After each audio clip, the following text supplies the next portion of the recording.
Hello everyone, welcome to my channel. In today's tutorial, I'm going to demonstrate how to convert a string variable into numeric variable that is that will be leveled as numeric. So with the encode command, not the dstring or other commands, the encode command. So what I'm going to do is to work on a variable called race, and if you go to data editor view and look at the race, so whenever a variable is a string, that would be red in color, like this color.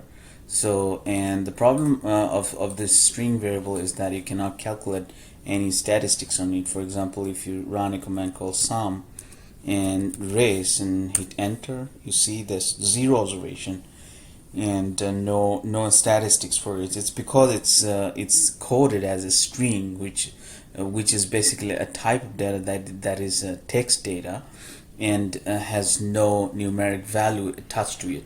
So therefore, maybe in your code book behind the scene you know what this is, but in Stata language you cannot actually calculate any statistics if it is coded as a string variable or stored as a string variable. So what you need to do is to convert it to a numeric leveled variable. So the way we do it is to write a code called encode race comma and generate. We're telling Stata to generate a new variable based on the race, but encoding the race.